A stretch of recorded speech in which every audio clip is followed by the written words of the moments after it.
plan d'urgence boobu mu waroon régler problème yëpp moo tax bu ñu toogaatee ba 2020 démb ci guddi Macky Sall def discours naan programme d'urgence loolu mooy laaj na 2012 nga def plan d'urgence boobu dañu ñëwoon 69,6 milliards lañ ciy def 69,6 milliards mooy le programme ñu ne boobu 339,6 milliards lañ ciy def bu ñu paree loolu nag mu am un programme à moyen et long terme nga xam ne 2 phases la 2017 2019 2019 2022 boobu ñu ne woon dañ ciy def 336,6 milliards yooyu yëpp boo ko dajalee mu ngi lay jox 767 milliards 800 millions li ca des nag mooy volet administratif beeg yenn yi ñu waroon yokk lii la Macky Sall diggé woon sur 10 ans 2012 2022 tey ñu ngi ci 2020 daanaka 2021 la ñu gën a jege 2022 2021 la ñu gën a jege 2020 ndax ñu ngi ci mois de septembre ana lan la ci Macky Sall réalisé parce que dañuy bëgg suñuy wax ñu teg ko ci ay fay yu leer nañ parce que sénégalais yu bëri ñu ngi naan fan la 750 milliards yi dugg il faut ñu wax leen ni 750 milliards yi génnul am na lu ci génn loolu dinañ ci wax liñ ciy wax am na lu ci génnul dinañu wax lan moo tax génnul 767 milliards yi ñu waxoon ñoom boo ko xoolee ba ci biir ñoom liñ ci génne effectivement parce que organisme yi doon réaliser programme bi du benn ONAS moo ci ëppale woon waaye am na ku ñuy wax projet am na ñeneen ñu ndawaat ñoo xam ne SONES sax amoon na ci parce que ay volet la waaye ONAS moomu ëppale ci moom parteem ci documents yi ñu jot a am ñun 285 milliards ak lu teg waroon na ko nekk waaye ONAS nee na moom ci jamono ji ñu toll c'est-à-dire après 9 ans d'exécution ONAS nee na moom 48 milliards la réalisé 48 milliards la ñu mobilisé effectivement c'est-à-dire sur les 700 et quelques milliards pour le moment ci li ñu gëstu ak li ñu jot ci document 48 milliards yooyu la ñu am firnde ni lii nee nañu moom la ñu mobilisé exécuté ko 48 milliards ci 700 et quelques milliards c'est même pas 6% d'exécution même pas 6% d'exécution la ca des nee nañu am na 15 milliards yoo xam ne ci zone Kaolack bi mi ngi en cours ñu ngi koy essayer mobiliser ne am na 117 milliards yoo xam ne lu ñu war a uti la lu ñu war a jéggaane ji la ndax yoraguñu ko dama bëgg ñu dégloonte bu baax diggante 765 milliards yooyu ak 48 milliards fi ñu daanu ji gannaaw 9 ans kon loolu am na problème bu rëy te noonu loolu dafa ëmb lépp luy problème mu environnement au Sénégal ndax problème environnement yi yàgg nañ koo lim problème mu bël ba Saint-Louis Ndar ma nga fa avancée de la mer mi ngi fi li nga xam ne remontée saline yi suuf xorom gi yéeg di nangu tool yi rawatina fu mel ni Casamance wala booru Jombatu nga xam ne nit ñi mëntuñu béy mi ngi fi avancée désert bi mi ngi fi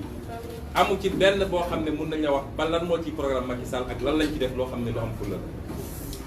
kon li ma bëgg a wax foofu mooy Macky Sall dafa musut a jël mbirum inondation def ko fulla ñu gaawantu fàtt fii fàtt fële yàlla def at ci tegu amul pluviométrie bi fa cara raxasoo ba set moo tax suñu toogee mu jékki-jékki mel ni ku ximbaliku man su ma gisee nos amis journalistes titré Macky Sall pique une colère noire ndax damay reetaan ba bëgg a dee ban colère noire moom xam na ni defu ci xaalis xam na ni ñu ci waroon def defuñu ko ci ban résultat la mun a mënul am benn résultat te président boo xam ne lu ñu wax ñu ne yéeguloo moom xam naa ni gëm naa ni sax moom yéegul ni mooy président lu ñu wax ne Macky Sall yéeguloo il pique une colère noire il n'était pas informé lépp yéeg na ko nag amul lu ko parce que amul document bu mu validé wul bu nekk egsiwul ci table problème bi kay mooy li ñu war a laaj mooy li askan wi war a laaj Macky Sall mooy lan moo tax liy farata ci réew mi mu ne ko fi ñu ko ba ko fi dem topp ay mbir yoo xam ne du benn farata ci réew mi parce que 2014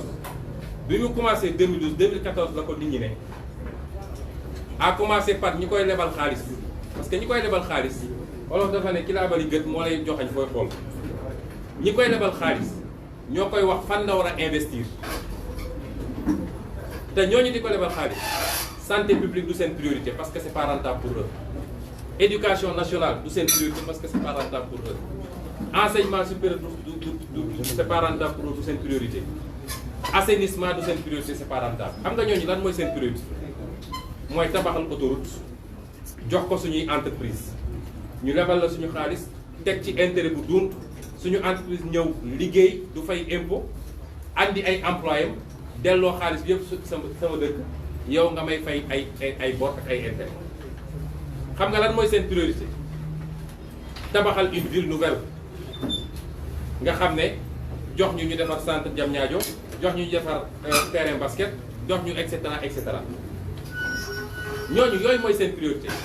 mooy defaral ab terre boo xam ne bi mu commencé ba léegi moom ñuy bëgg a rek te loolu samay collaborateurs dinañ ci dellu si ndax terre bi newoon naa leen fii ëpp na 1500 milliards ñu ngi yokk rek barki démb dem na Paris waxul inondation waxul éducation nationale waaye nee na 17 milliards la uti woon pour terre bi ci tronçon boo xam ne fi amoon nañu financement ba noppi mu ñëwaat ne 17 milliards arnaque bi ne ci terre bi kenn xamul lu mu toll mais yooyu ñoom Bassirou Diomaye ñoom Birame Souleye ak ñoom Abbas ak yooyu dinañ ci ñëw ci beneen waxtaan ak suñu mbokk journaliste kon Macky Sall dafa jël ay priorité yoo xam ne du priorité sénégalais yi du priorité citoyen sénégalais bi nga xam ne moom am xëy moo ko tax a jóg moom la tal faju la tal lekk ba suur la tal jàng bu baax la tal dëkk foo xam ne du taa la tal am courant bu doy te bañ a coupé te bañ a cher am ndox bu baax bu muy naan loolu la sénégalais yi mooy seen priorité moom dafa këpp priorité yooyu parce que waa bitim réew tubaab yeeg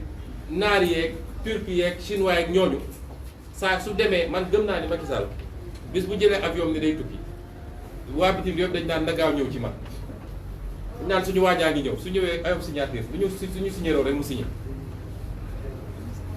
kon loolu tey moo ñu dab tey jii mooy la ñu waroon def ci assainissement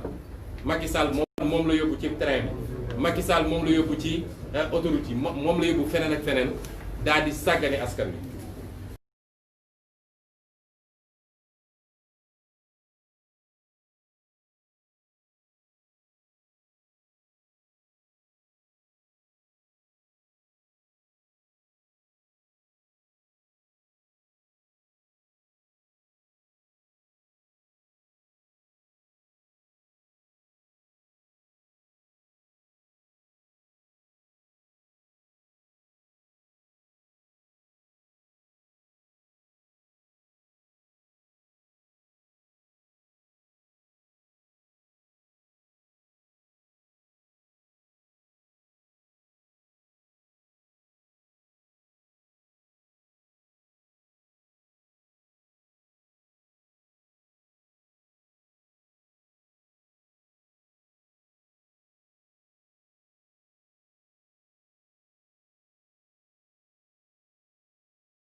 ONAS joxul projet joxul kenn ku war a liggéey la war a tax nga def résultat bi mu des nag liñ ci jot a def